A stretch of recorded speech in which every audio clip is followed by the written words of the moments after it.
All right, we're going to start this week's COVID update a little differently than we usually do. We'll start globally and then work into the US instead of starting with the United States, because right now the global context is increasingly important to figure out what's going on, because globally cases are actually almost at a peak right now. We are almost at a pandemic high globally with about 675,000 cases per day, which is close to the absolute highest point we had, was about 745,000 cases per day. So thanks to just huge spikes in some countries and then small spikes in others, we are, of all of this time, going all the way back to whenever we're calling the beginning, February of 2020, or really even earlier, although we didn't know the number of cases at that time, we are essentially close to the global peak of cases right now. Now, it's important to understand that as more people get vaccinated, cases will mean less and less, in the sense that a COVID case will less and less likely be something that results in a hospitalization or results in a death as more and more people are vaccinated. But the important thing to understand is that globally, we are nowhere near that point in time. Right now, of the world's roughly 8 billion people, only 788 million doses have been administered.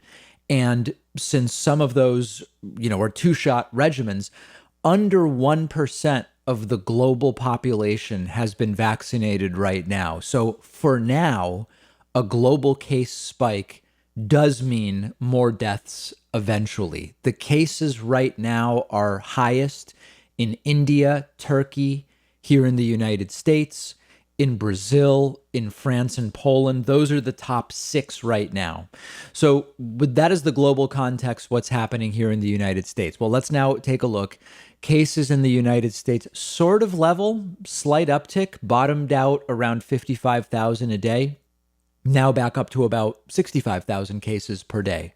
So we are simply in a fight right now. It's variants and young people going crazy against vaccines. And we'll talk, by the way, in the next segment about what's going on with the Johnson & Johnson vaccine, which is going to be paused at this point in time. We'll get to that. But you have places like Michigan and in the northeast of the United States with the more contagious British variant increasingly dominant, more and more young people getting the virus. And you've got that up against more and more vaccinations that fortunately are being done. The good news is that this entire time, deaths have continued to decline. When, 6 weeks ago, we saw the case decline level out, we said we might see deaths level out in 3 weeks as well. That hasn't happened. Deaths peaked in mid to late January, around 3,500 people dying per day. Just inconceivable tragedy. Now down to a still tragic, but about 80% lower, 750 deaths per day. That should continue to decline as vaccination is rolling out. We have not yet vaccinated enough people to see cases collapse. We are vaccinating enough older and at-risk folks that increasingly people getting the virus are less and less likely to die. And that's exactly why you start with the oldest and the most vulnerable. Some states, and this is good news, and then we'll get to what's going on with J&J in a moment. Some states are only about a month out from herd immunity. Massachusetts is a state, for example, where 92% of the population wants the vaccine. More than 1% of the population is being vaccinated daily, approaching high 30% vaccinated, and could be at 70% within 30 to 40 days. Now, for comparison, when Israel got to 50% vaccinated, cases just fell off a cliff, went down very, very quickly. So that could be coming in some states. In other states, like Mississippi, vaccination is happening really slowly. Not nearly as much interest in the vaccine.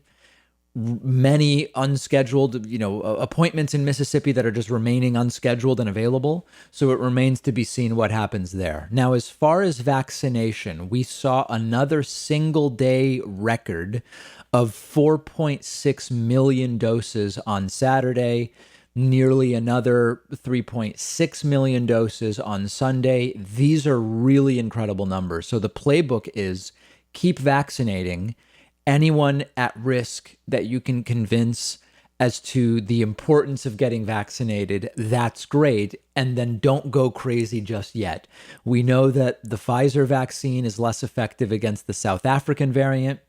The vaccines work well against the British variant, basically just as well, but it is more contagious. So that's quite literally a race. The path out is vaccination, likely boosters in the fall or winter, modified for the variants. That's where we are. So we have to keep going. At this point, most people I know personally have had at least one shot, even younger people. Full eligibility happening nationwide on April 19th. That's in 6 days. That's all great. The problem now is what's going on with the Johnson & Johnson vaccine, so we should talk about that next. One of our sponsors is privacy.com. They're giving you $5 when you sign up for their completely free service at privacy.com/Pakman. I've been using Privacy for a little over a year now. You've heard me talk about it before.